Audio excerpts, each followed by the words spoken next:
go back. Hello, everyone. Welcome to this week's episode on Laid Back, the Tourism podcast. And our topic for this week is from passion to profession, turning your interest into a career. And our guest for this week is Oluwadamilola Okeyoyin, who is a PhD candidate and project manager at the University of the West of England, Bristol, here in the UK.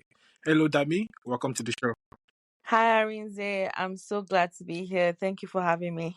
Finally, phew. It's Finally, been a we're here. while. I know. So, is this your first podcast then?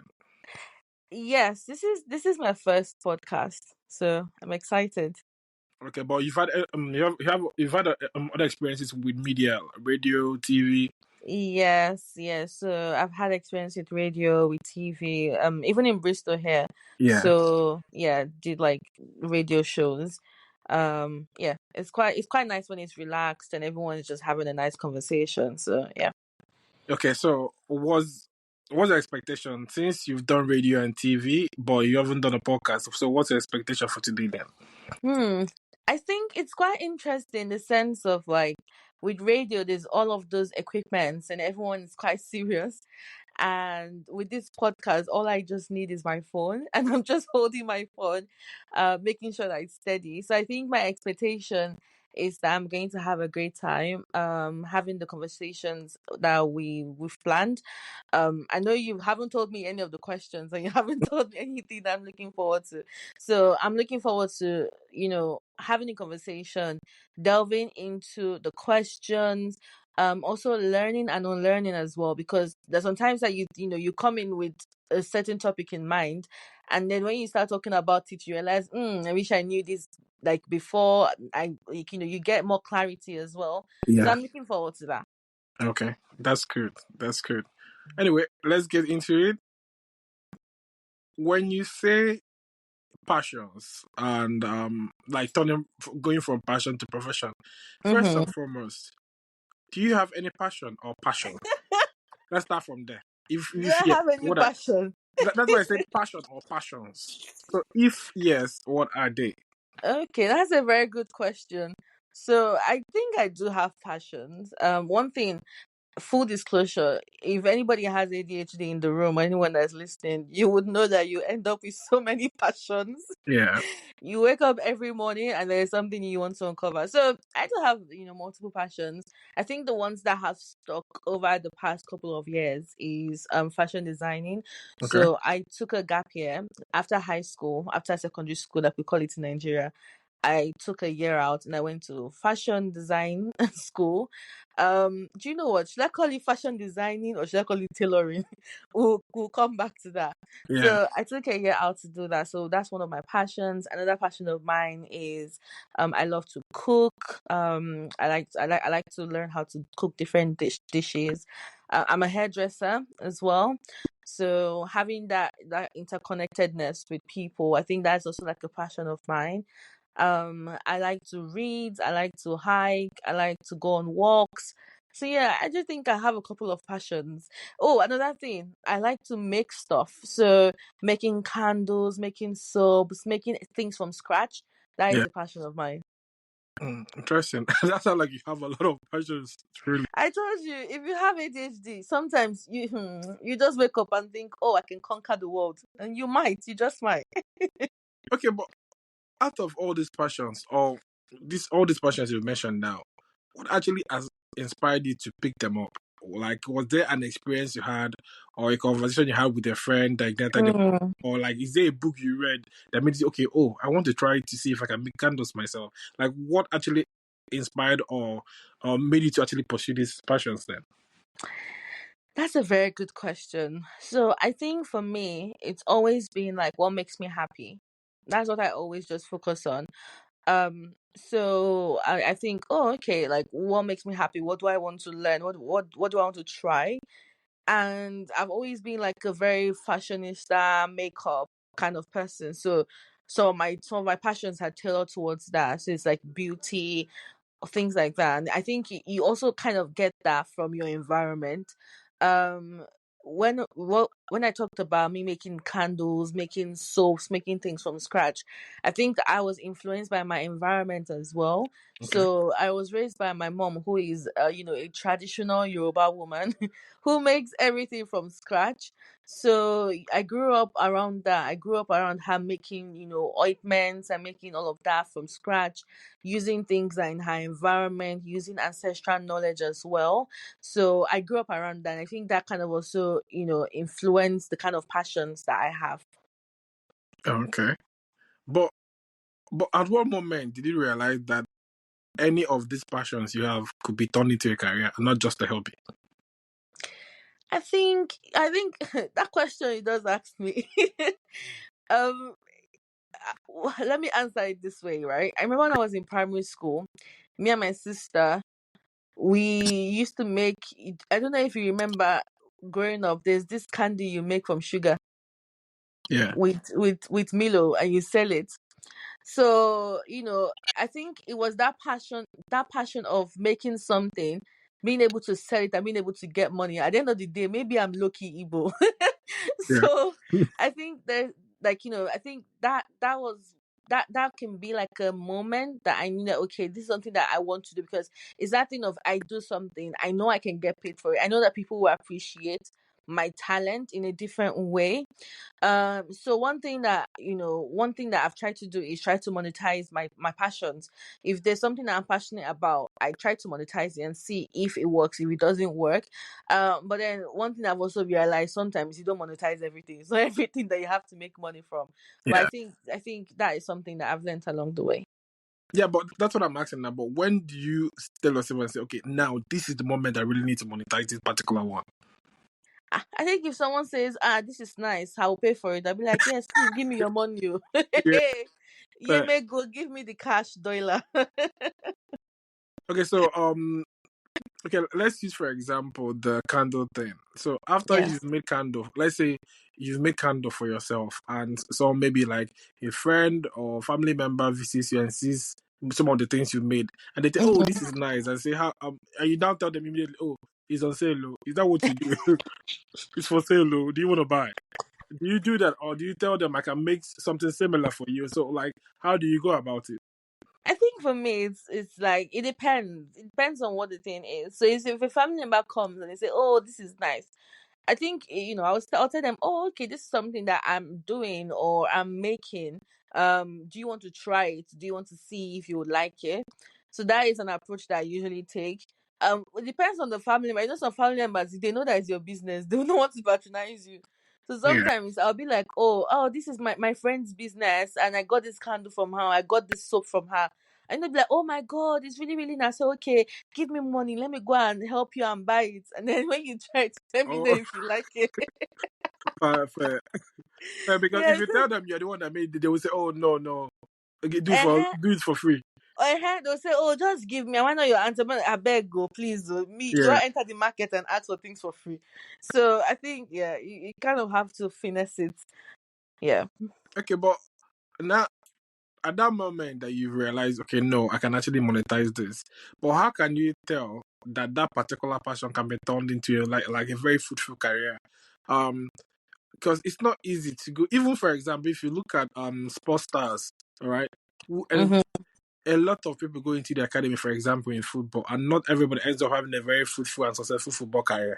Yes, It's not that absolutely. easy. All right. So, Yeah. but how can someone actually tell that that passion can be a fruitful career, and how can someone actually identify whether their interest has that potential, like that passion you have has the Mm. potential to become a full time career? Yeah, I think that's where research comes into it, because you can be passionate about so many things, and you have to do your research to see how other people have done it, how you're doing it, how you can make it better. Yeah. And I also think that's when dedication comes into it, because a lot of people, even me, I do struggle with that. I Yeah. start something, I make money off it for a couple of, maybe a year or two, and then I get bored of it and I want to move on. I think, when you then are dedicated and you focus on it and you say, okay, how can I maximize this? Because, you have to make sure that that passion, if you want to make it profitable, you have to put in the work. So I think that is, the turning point in you turning your passion into like a career. Okay, so that means consistency and dedication must be there then. Yes, consistency and dedication. Like you have to put in the work. And I think at that time, that's when it gets boring for some people, because even me, I'll be like, oh my God, like, I was just doing this for fun, but then now that I have to be serious, it gets boring. But I think that is what is required. And you have to think of legalities around your passion as well. Think of how you need to do it for you to establish it properly, so that you don't have any problems in the long-term future. Interesting. But do you like, because you mentioned this earlier, so now I'm thinking about it as well. Do you believe that turning like your passion into a career will diminish your enjoyment for that particular thing? Because you said you have a lot of passion, so you Mm-hmm.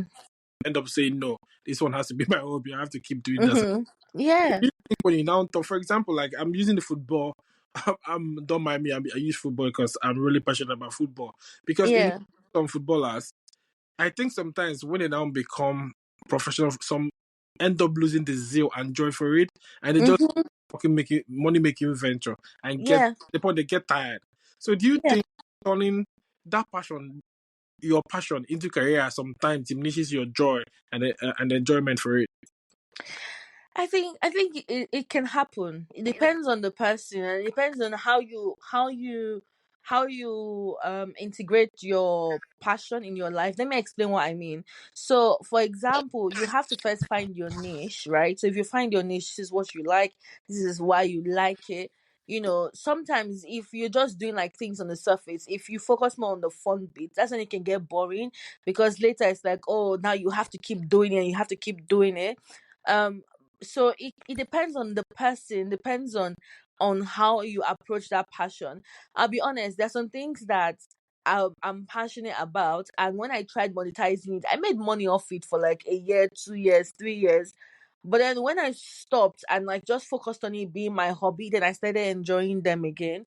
So it's like you have to, one thing I've learned though is you can monetize some of your passions, and when it gets boring, you can just take your foot off the pedal, right? Yeah. Cruise for a bit, then put your foot back on, because it's the same thing. Imagine if you're in the gym continuously and you don't take a break. Your body will even be tired, Yeah. like mentally you'll be exhausted. So you have to know when to apply pressure and when to relax. I think having a good support system also helps. So if the people around you, like, are supportive, if they understand how important that passion is for you, and how important it is for you in the sense of it's your passion, it's what you enjoy doing, but it's also your career, that also helps if you have that encouragement. Yeah. Yeah. I think you're right in that aspect. I remember I love writing, and I remember I used to just write on my own. I had a blog. And then Mm-hmm. one time someone read my blog and then told me no, that he wants to pay me to write for them. Mm-hmm. Like I enjoyed doing that, but the moment they started putting pressure on me to do this, Mm-hmm. do that, I started losing the joy and the zeal I had for it. Yeah. Even though I made good money from it, but I started asking myself, this is supposed to be enjoyable. I like writing, but I don't like people putting pressure on me just to Yeah. write because they want to see a particular thing, a Yeah. particular theme. So I started losing joy for it. So do do you think, like you mentioned, you just mentioned that when you now stopped monetizing it for a bit, you ended up Mm-hmm. you found your joy again. You regained your Yes. joy for that particular thing. But what Yeah. if you don't have the opportunity to stop monetizing because now it is your source of livelihood? How I can you realize regain that that joy? there's that. Oh, there's that. Because sometimes you don't, like, you cannot stop. You just, because if that's what pays your rent, pays your bills, then what can you do? I think what I would advise is you can speak to a mentor, you can find guidance. Yeah. So share experiences of how you're experiencing that career path that is your passion with someone that is probably in the same field that is going through it as well, so you can reflect on experiences in a way sense that whoever that mentor is would have also gone through that phase. as Yeah. well, Yeah. right? Or potentially may have experience in that phase, and it can advise you on what to do and how to go by it. Because you're right, it's a tough one. Like, if that's how you make your money, how can you take your foot off? But I also think that you can't take your foot off. Taking your foot off does not mean removing your foot and then just letting it spiral to the ground. You can take a break and then come back, reevaluate, weigh up your options, like think of how you can do it differently and then come back. And I think one thing that's also helped for me is delegating. So when I had my business in Nigeria, I still have it, it's still there, or we're just taking like a hiatus now. One thing I had to learn to do was delegating and trusting that people will do the work. So training people, allowing them access training, and then just delegating. Because when your passion becomes a career, it's not just about you anymore. It's Yeah. about you, yes, but that thing now has people that have keyed into the vision. You Yeah. have different stakeholders like your customers, you have your family, you have people that maybe are working with you on that same thing. Or as you said, when you talked about you writing, you have the people that are waiting to get the articles, you have the editors, you have people that they want to read those columns. So you have different people, so you can delegate as well. If you have a team, if you don't have a team, then just, as they say, bite off an elephant bit by bit. Take your time, and just be kind to yourself. Be kind and patient with yourself. Okay. Interesting. Interesting that you did mention about mentors now. All right. Yeah, So, I'm guessing you have mentors who actually of guide you course. somewhere in different passions. So, but Yeah. how vital do you think these mentors are in your journey? Like, have they given you? Is there any particular advice you think you received from them in relation to, like, you turning your passion into a career that's been really, really helpful? That's a good question. Yes, I do have mentors, and I have different mentors for different parts of my life. So, what you mentioned, I'm doing a PhD. I have some mentors that are mentoring me in that direction. I have mentors mentoring me in like my career progression. I have mentors mentoring me with my business. Do you get? So I have Yeah. different mentors, and I think there have been several times that the advice have actually had enormous impact, positive impact.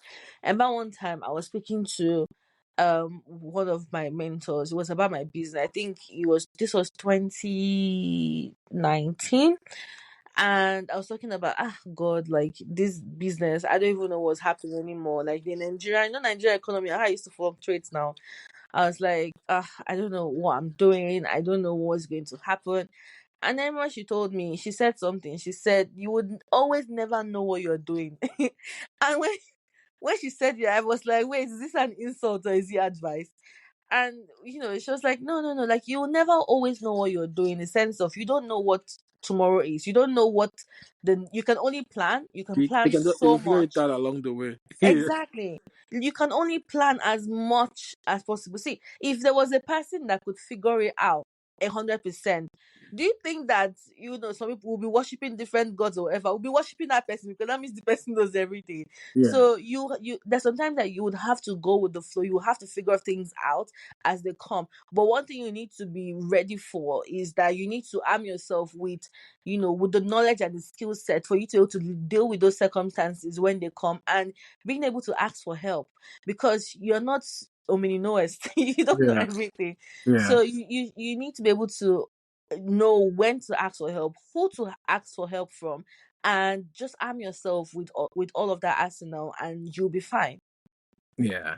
I um I agree about asking for help, and I notice being who I am, I ask a lot of questions. I think I love Mhm. asking questions. But even if I know the thing, I'm just curious. Like, what do you think?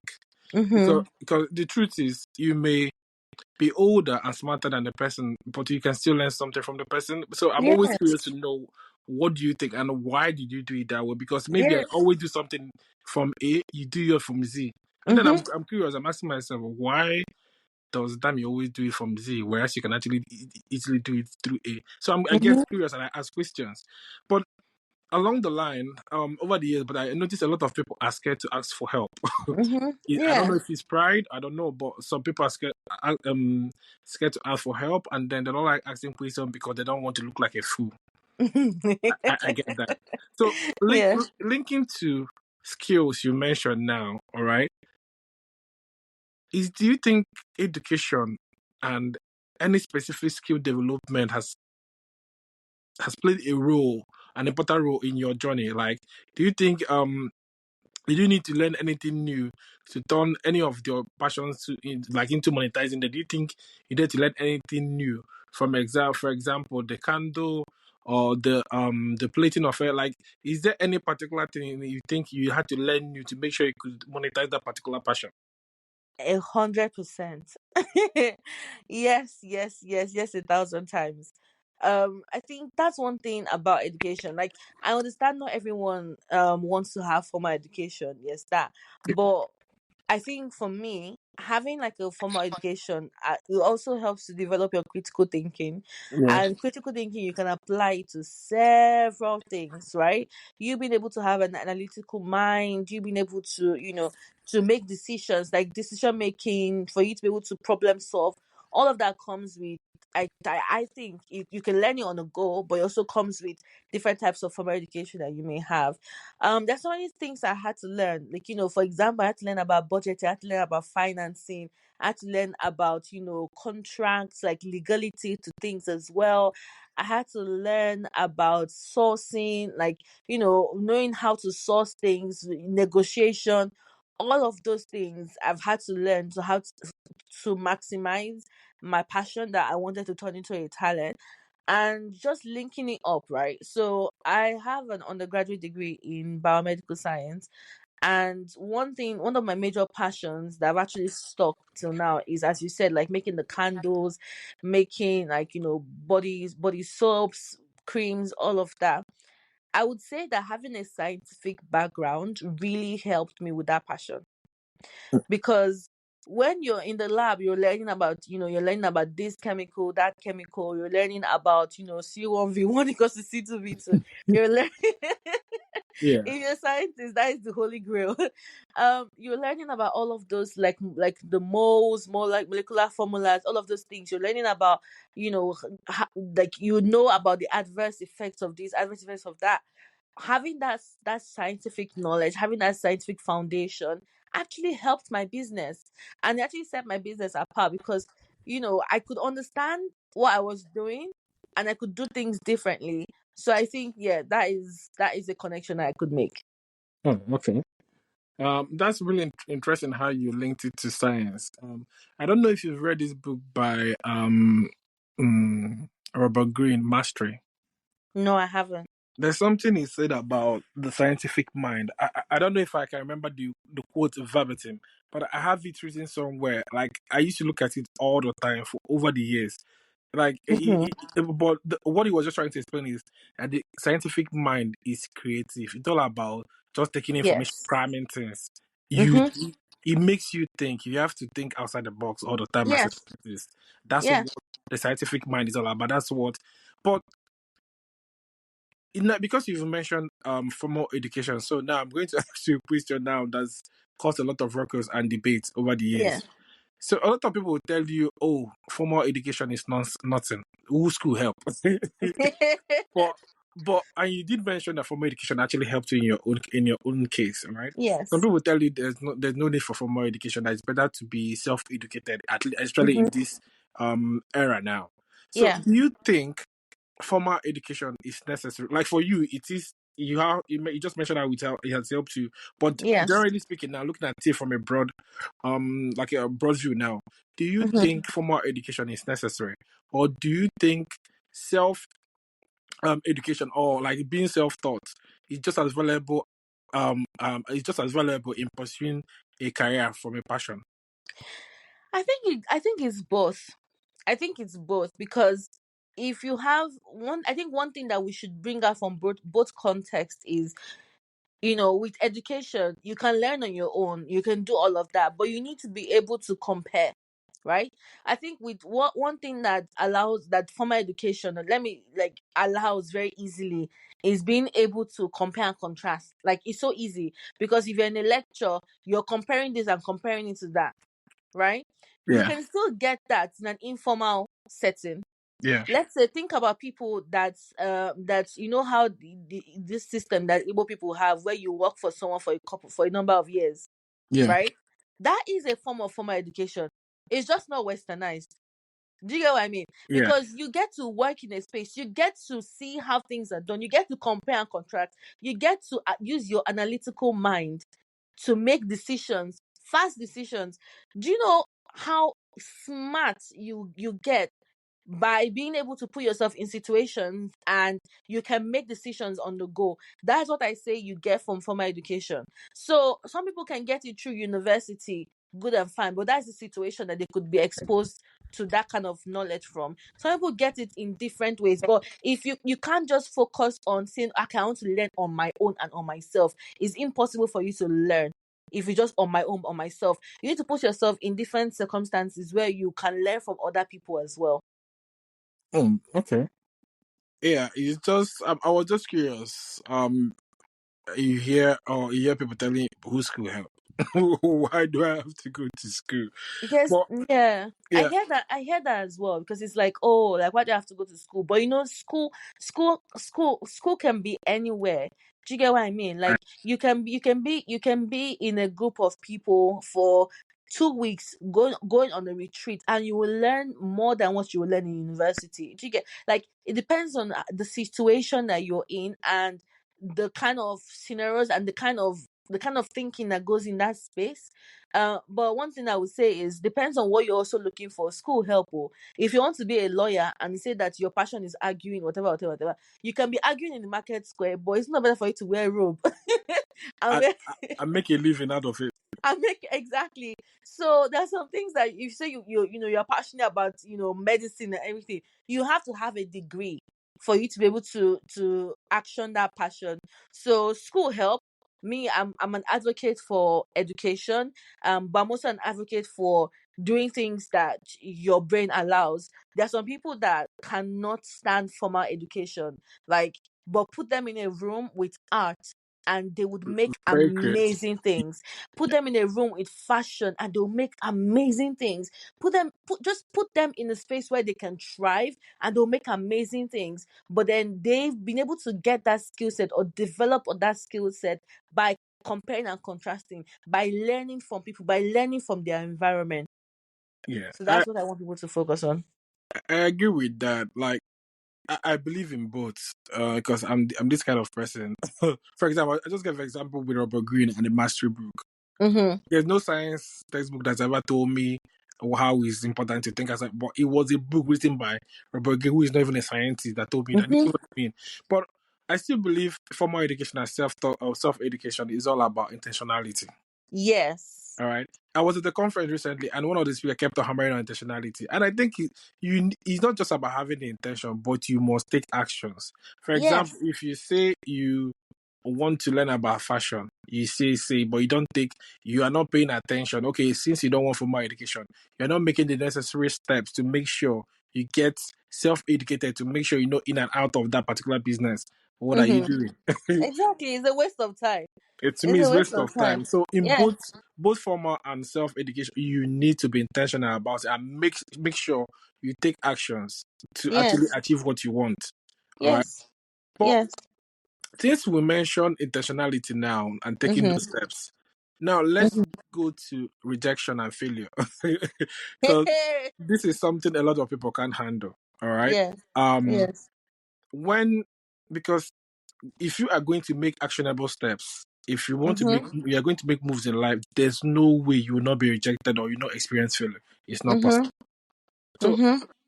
how do you handle the fear of failure or certainty when you want to now monetize your passion? Mm. So I think, there is, in life you will fail 1 million times. Like, I think one thing that helps is shifting perspective. So don't just see failure as, oh my god, oh, I failed and this is the end, like, I'm done, let me just pack my bags and go home. See it as a redirection. Yeah. So once you fail, Don't see it as okay, this is the end. See it as feedback and action the feedback.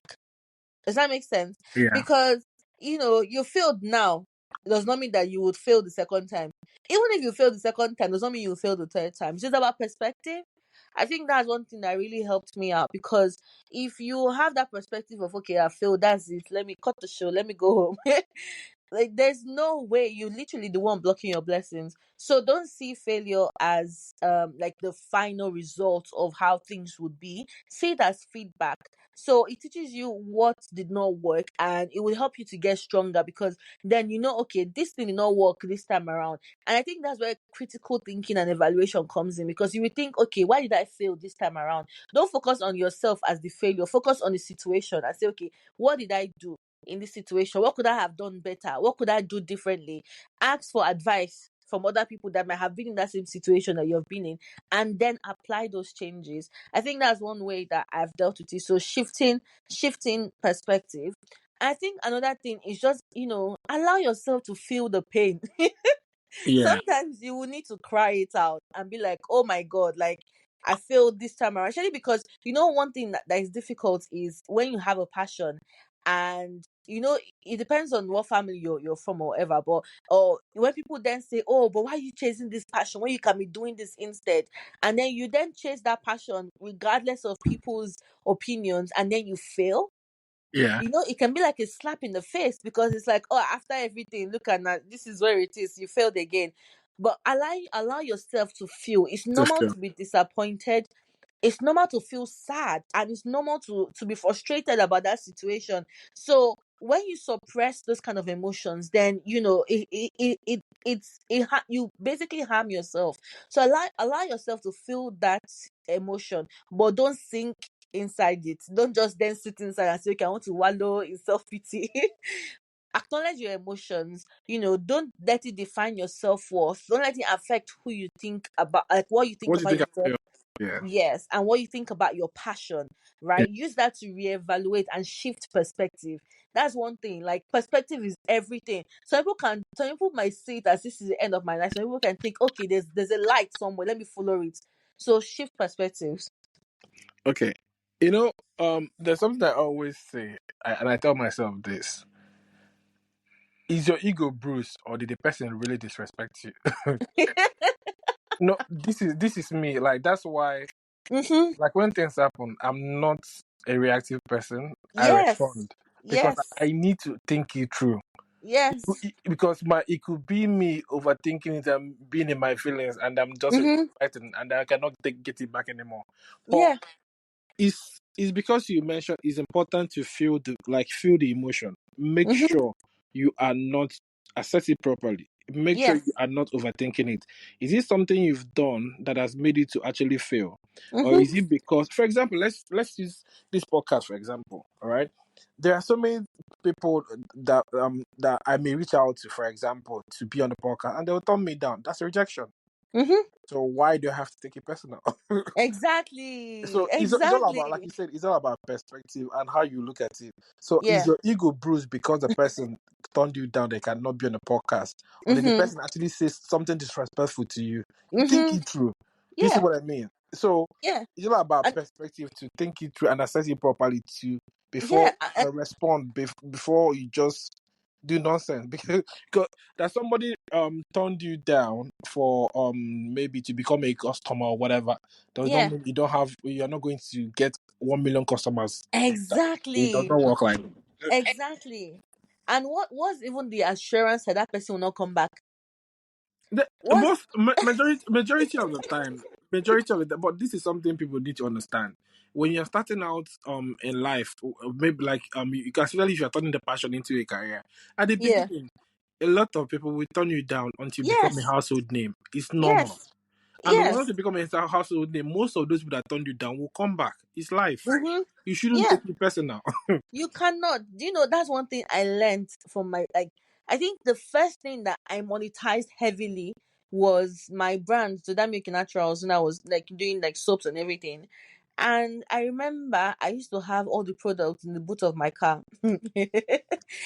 And I had a goal in my mind, because I'm like, see, I need to go for my master's. and I need to save up money. So once I had that goal in my head, I said, anything. In fact, if you say, you insult me, insult my papa, insult my mother, I That's your don't care. that's Like, your problem. that's your problem. See, my own is to sell. My own is to sell. And I'm not lying to you. I'm not going to cajole you into buying or whatever. But anything you say, I do not care. And I remember that when I started that business, I was working in a hospital. I won't mention the name of the hospital. And it was during my NYC. And I had this product in my car. And one of the women in the labs, she was, of course, when I told people that, oh yeah, I'm making this, just, do you want to try it? Those kind of things. You're trying to build customer base. And I remember this woman, she didn't know that I was behind the door because it was like a lab inside a lab. And she was telling somebody that, can you imagine this girl that she schooled abroad, she schooled in the UK, things must be so hard for her to now come and say she wants to come and be selling soap.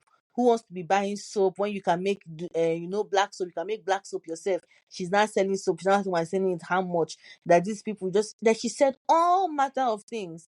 I remember I heard everything, because see, my ear was sharp. I heard everything.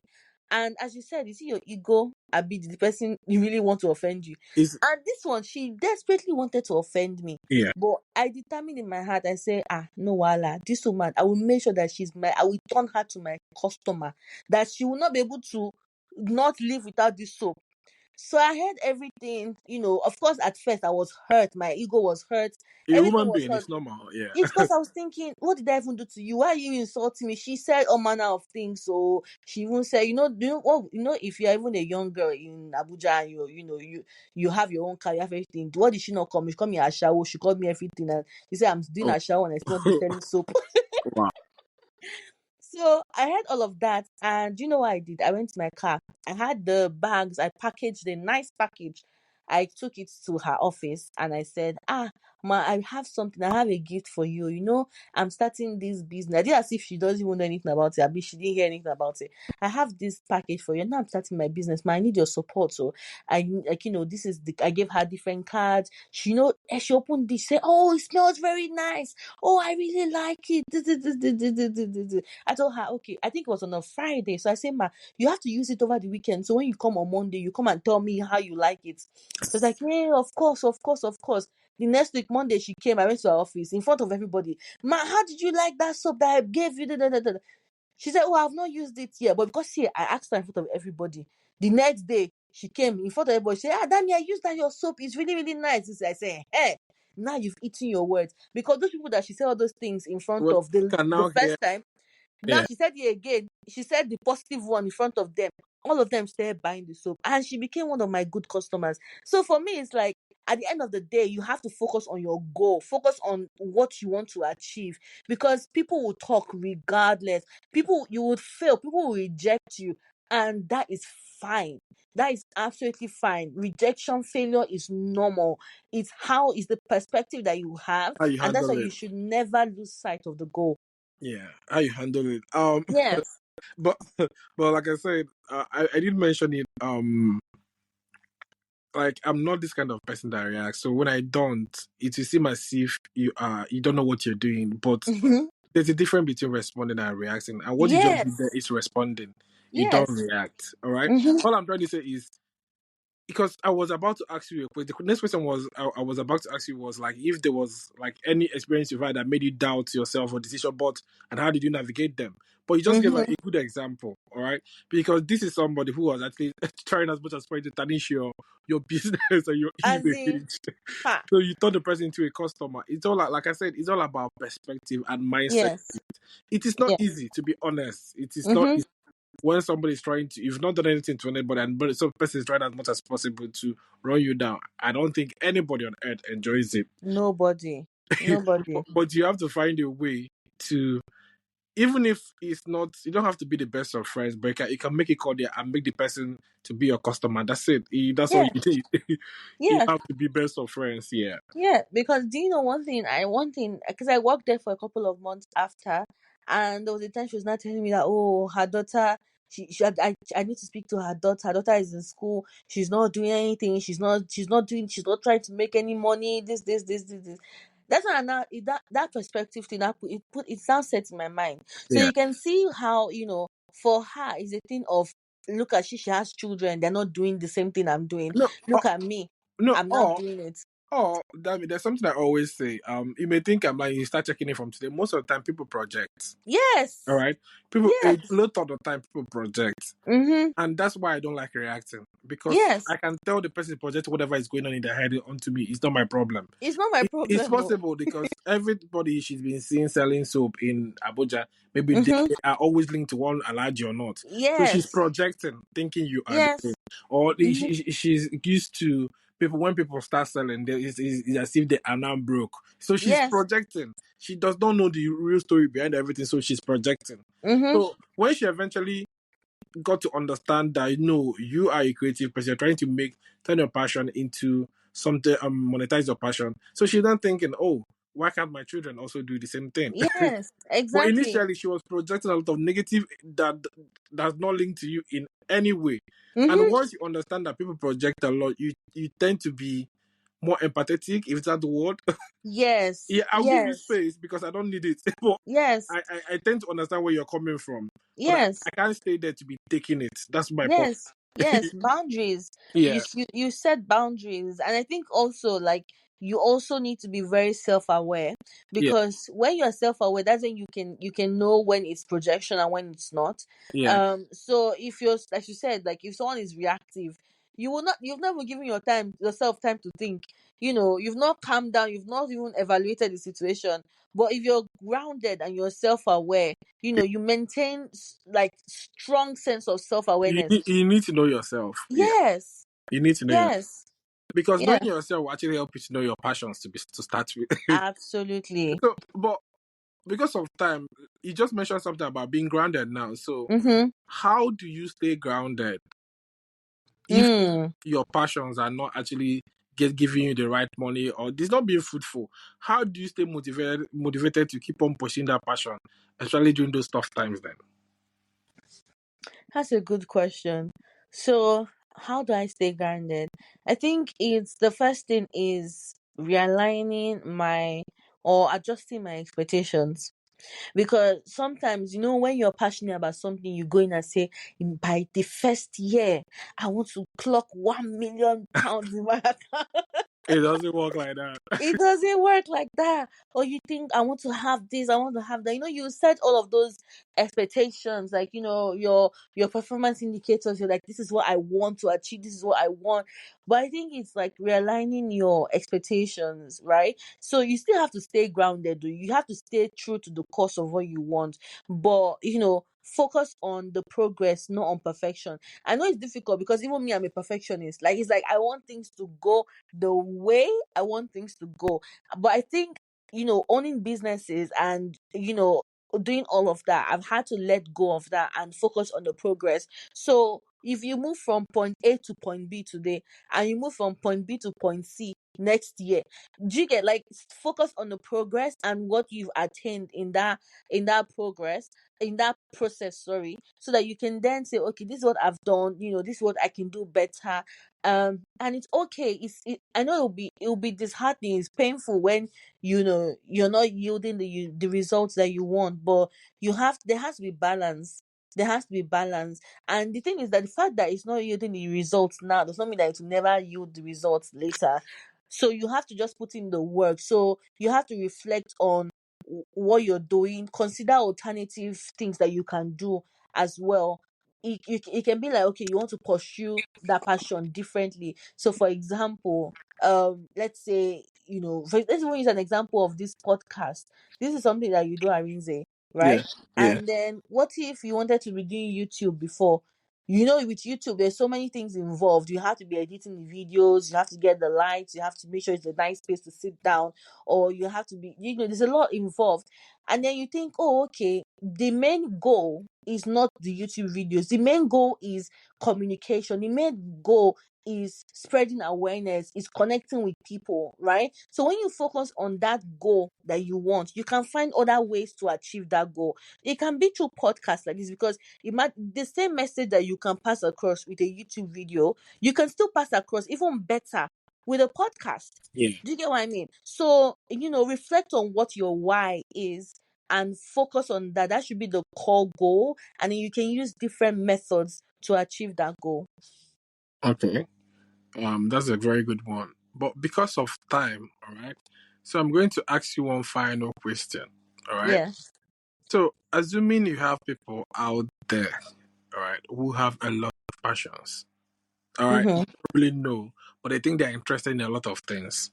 All right. Mm-hmm. One, how can they actually narrow it down? Do they really need to narrow it down? And if they do, how can they narrow it down and say, this is the passion I really want to delve into and see if I can make a career out of it? And then, Mm-hmm. is there and what's the most important strength or personality trait that they really need to actually turn that passion into a successful one? Mm. I'll start with the personality trait, so I'll not forget that one first. Yeah, With the personality trait, I think it's dedication. Like, you have to be dog-headed. You have to be stubborn. People say, "Oh, stubbornness is bad." Stubbornness is good, because when you're stubborn, you would keep going even when it gets difficult, and nothing comes you know the year word. as the air word. Because see, if everything was easy, everybody would do it. That's one True. thing I tell people. So you have to be stubborn. You have to be stubborn. You have to say, okay, this is what I want to do. Now back to the question you asked about streamlining passions. I think that's the question you asked at the beginning. I think one thing that I did, right, was, I think I did this early this year actually, was I listed all the things that I like. What are the things that Dami likes? Like, what are my passions? I listed everything, and the ones that are linked, I put them in the same categories. Okay, these ones are linked. They have like a broad heading. If it's fashion, if it's beauty, if it's science, if it's like pharmaceuticals. Like, I listed all of that. I put them in categories, and then you can then rank by what I call priority. I know it sounds very technical, but that's what I had to do. So, what passions aligns with my core values, aligns with my long-term goals, aligns with the current state of what Dami is right now. Yeah. And because Dami can change tomorrow and decide, okay, Dami wants to go and be dancing ballet. It depends. So, so Yeah. I rank by priority. Like, okay, what aligns with my core values? Because then, if it aligns with my core values, it would always be a part of me. It will always be things that make me at my core, not just the superficial things. And then I think one thing I would say is focus on impact. So, if you have different passions, focus on how much impact can this make, how much impact do I want it to make. And as we said earlier, clarify what your why is. Like, what's your passion, understand what motivates you deeply, because then there are several ways that you can use to achieve that without you exhausting all of your passions. Yeah. I agree with that. I agree with everything you said. There's something I tell people. Anybody that wants to start anything, don't really do something because Dami is doing it. Don't do Yes. something because Choma is doing it. Don't do something Mm-hmm. because Andre is doing it. Don't do that. Do Mm-hmm. something because you really want to do it. Because when things are not working, is that is what is going to drive you to continue. Yes. Because you Yes. really want to do it. Because if you Yes. start doing it because Andrew is doing it or someone else is doing it, it will be very easy for you to lose interest when Of things are course. not going the way you expect them to. Yes. Right. So that's why that personality trait, that being positive, dedication, and all, they are really important. Because things, even you are doing a PhD now. You know how sometimes you have long days in the lab and things don't go according to plan. Things Mm-hmm. don't always go according to plan. But Yeah. it is only because you really want that PhD that will make you to come back again and re-strategize Yes. and get it to work. Yes. So it is really, that mindset is really, really important. Yes. Yeah. Absolutely. And Yeah. just to add to what you just said about, that's why, some people will copy people, say, oh, this person did this, I'll copy it. But you've not done your research. You don't understand the why that person is doing it. And those kind of ventures never last, because when it now gets tough, you don't know what to do. You don't know how to, because it was never your idea.